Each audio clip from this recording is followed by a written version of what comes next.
Shalom. Bakundwe bahorikana ni TV. Turabaramukije tubifuriza amahoro ya Kristo Yesu wagaze imitima yanyu. Turabakunda, turashima Imana ngene ari umwizigirwa ku buzima bwacu no ku buzima bwanyu. Mbere yuko ndabaganiriza ijambo ry'Imana reka senge. Data se mwami wacu Yesu Kristo. Turagukunda. Turagushimiye kuko ijambo ryawe ari imbuto itabora. Haleluya. Uganiriza umwe wese agiye kunkurikirana kuri buno butumwa bwiza. Icubero garukire mu izina rya Yesu. Amen.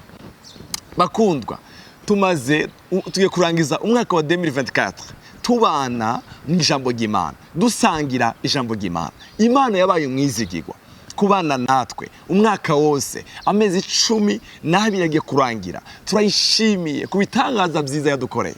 Imana yatugiriye neza.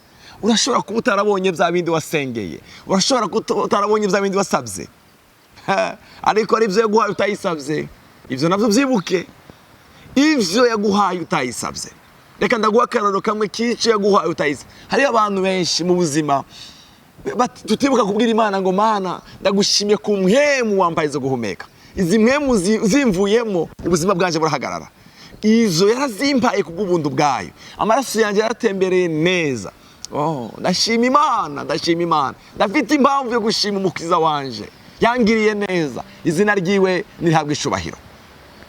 Yarabanye natwe muri Horikana TV. Tukaba turaganira ijambo ry'Imana. Bene data, icubahiro kibica Imana. Imana yabikoze nishimwe. Muri no minsi mike yadusigaje yo kurangiza umwaka wa 2024. Reka ndagusangiza rino jambo ryakoze ku mutima wanje mu gitabo cya Esther igice c'9 umurongo wa mbere. Igitabo cya Esther igice c'9 umurongo wa mbere haravuga ngo nuko mu kwezi kwa12 kwitwa Adar ku munsi wako w'13 ariyo munsi nyine cyagezwe c'umwami n'iteka ryiwe vyari bishitse ku ntaho. Niwo munsi abansi b'abayuda baziga ko bahagarara ku gakanu, ariko birahinduka. Abayuda babari bo bahagarara ku gakanu, abari bafite urwango. Semeni amen, haleluya. Birahinduka. Bene data, birahinduka, birashoboka guhinduka, birashoboka. Hari ijambo nkunda mu gitabo cya Yobu rivuga ngo nzi yuko ushoboye byose, nta gishobora kubuza imigambi yawe. Mwami waje, nzi yuko ushoboye byose. Bene data, abayuda bari barayi babafata nabi babica, babagirira nabi. Inama zari zararangiye, amakete yararasinywe, yararagiye mu gihugu cyose cyari gitwawe n'umwami Absalom, byari byararangiye. Ariko igitondo kimwe birahinduka. Oh haleluya, igitondo kimwe birahinduka. Ndakubwira wowe uri kuranumviriza, ufata umwanya wizere rino jambo ndiko ndakubwira. Birashoboka guhinduka, birahinduka mbere yuko uyu mwaka urangira. Birashoboka. Ivese yavuze ngo mu kwezi kwa12 kwitwa Adari ku munsi wako w'13 ariyo munsi nyine icagezwe c'umwami n'iteka ryiwe byari bishitse ku ntaho. Niwo munsi abansi b'abayuda baziga ko bahagarara ku gakanu. Abansi b'abayuda bari bazi ko bahagarara ku gakanu, ariko birahinduka. Haleluya. Ndashaka ndakuganiriza rino jambo rivuga ngo birahinduka, birahinduka. Haleluya. Inama zari zarasinywe, amakete yari yarungiswe yuko kuri no tariki ya 13 y'ukwezi kwa 12 kw'abayuda ari umunsi wabo wa nyuma ko birangira. Ariko Imana iburizamo imigambi y'umwanzi. Imana iburizamo imigambi y'umwanzi ku buzima bwabo. Byagenze gute? Umugabo witwa Moridekayi yabwiye umwamikazi witwa Esther, aramubwira ngo Esther we, haleluya, erega icyakujanyaho kwari ukugira ngo umunsi uri nka none tuzatabarwe. Ariko kandi nawe utabikora, twizeye Imana ishobora kubikora.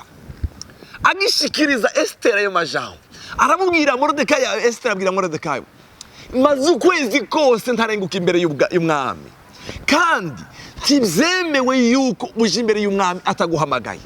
Ariko reka ndagusaba ikintu kimwe, nimugende mugende muje gusenga mumara iminsi 3 munsengera nanje n'incoreke zanje tugiye kumara iminsi 3 tutajya tutamwa haleluya kugira ngo dusabe Imana yo mwijoro umudakubwire muvandimwe mukunzi wanje uri kuranumviriza dufite Imana izihindura imyanya nibihe nta kimana itazokorera amavi yawe gusenga kwawe urashaka ko warasenze mu kwa mbere mu kwa kabiri mu kwindwi mu kumunani amasengesho ya ndakwifurije kurangiza umwaka mu masengesho utigeze usenga n'ikindi gihe ndakwifurije kurangiza uyu mwaka wa 2024 uri mu masengesho utigeze ugira n'ikindi gihe ndakubwire haleluya mutima wanje unezererewe Imana ngo Esther aragenda arasenga arapfukama umwamikazi iminsi 3 atamwa n'amazi ngo apfukamye abayuda nabo bariko baramusengera ngo abwira Morodekayi mu gihe cyo kugenda ibwami cyageze ngo aratambuka ngo ageze imbere y'umwami sifa kwa Mungu ngo umwami ngo mutunga inkoni y'ubwami ngo aramubwira ngo Esther we ngo naho cyo bari gisata cy'igihugu haleluya no kigwa mbiri ushaka umwami ni wabwiye Esther ngo mbwira icyo ushaka bene data Esther aramubwira ngo umwami wanjye nta kindi shaka kubategura amazimano ejo tuzusangire ku meza tugubwe neza bene data uwo munsi haleluya haleluya iryo joro nyine umwami yari yaradasinziriye umwami yari yaradasinziriye kubera iki yarabuze itiro arabaza ngo ese ninde nigi muza n'ibitabo nsome ngo asanga Morodekayi yaramugiriye neza ariko yaravyibagiwe bene data hari umunsi umwe y'amasengesho yacu azahuza ibintu aza bihuza aba bantu bari buraye bagirirwa nabi ariko birahinduka oh haleluya ivyari biguhagaze hejuru umwami Yesu abihindure akarenganyo kare ku buzima bwawe umwami Yesu akurenganure umwami Yesu akurenganure numva no kwatura ko rino jambo umwami Yesu akurenganure hari igihe abantu barenganya abandi ari yagira abantu bagirira abandi nabi umwami Yesu akugirira ubuntu butangaje umwami Yesu agutabare bageze imbere y'umwami aramubwira ngo umwami ngo nta kindi kintu umviriza ikintu cyakoze ku mutima mwiyumvire namwe yagiye atahamagawe mugabo ageze imbere y'umwami umwami aramubwira ngo ushaka iki nikusha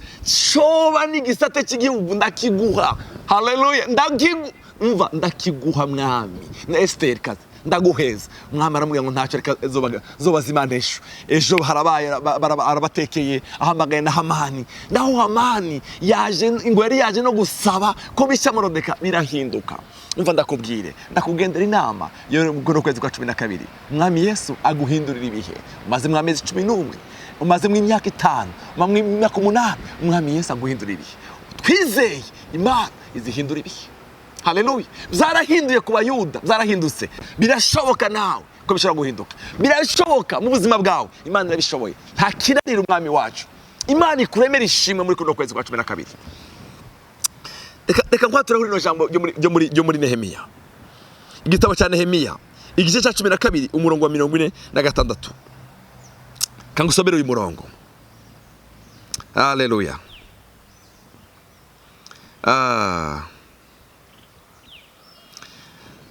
umurongo wa 43 uwo munsi batanga ibimazi byinshi baranezerwa kuko Imana yari bateye umunezero mwinshi Imana yari bateye umunezero mwinshi kandi n'abagore n'abana baranezerwa bituma umunezero uri Yerusalemu wumvikana kure urashobora kuba warababaye umwaka wa 2024 urashobora kuba warabonye ibikubabaje umva ndakubwira Imana igutera umunezero ku buryo n'abari kure bazomenye ko wanezerewe Imana igutera umunezero mbere yuko umwaka urangira haleluya dufite Imana izire mu munezero Imana ikuremera umunezero n'abari kure bazomenye ko wanezerewe abayuda batabawe haleluya igihugu cyose cyarabimenye n'abatari bazi za nama baramenye amakuru ko Imana itabaye abayuda dufite Imana izitabara Imana ikuremera umunezero umunezero mu buzima bwawe utigeze ugira ngo kugeza ngo n'abari kure bose n'abana n'abagore babo n'abari kure ngo bamenye ko banezerewe umwami Yesu akuremera umunezero mu kwezi kwa 12 mbere yuko turangiza uyu mwaka wa 2024 umwami Yesu akuremera umunezero umwami Yesu akuremera ishimwe umwami Yesu akuremera indirimbo umwami Yesu akuremera impundu umwami Yesu yiruru mubabaro wagize muri uyu mwaka umwami Yesu akuremera umushimwe abayuda bari buce bagirirwa nabi ariko birahinduka haleluya birahinduka muvandimwe gusenga kwawe haleluya kuzahindura byinshi hari igihe usenga ukabona biriko biragenda naho utari kurabibona ko biragenda. Hari bishimwe rikomeye umwami wanje yaguteguriye. Mwami Yesu Kristo aguhezagire. Reka ndakwature kwijambo. Turagushimiye ko ari wowe uzukuranye imyanya n'ibihe mukunzi. Haleluya. Ni wowe uzukura abami ukimika abandi. Igihe cyabaye Esteri cyo kugirirwa nabi, ababagirira nabo byarahindutse. Uyu muvandimwe ari kuranumviriza kuno kwezi kwa 12 arashaka kuba yarababaye muri amezi arangiye. Turafite Imana izihindura ibihe. Nehemiya yavuze ngo nzobaremera umunezero ku buryo n'abari kure bazomenya ko mwanezerewe, abari kure yanyu bamenye ko mwanezerewe. Urakoze Mana, ubagirire neza. Icubero garukire mu izina rya Yesu mwami wacu. Amen.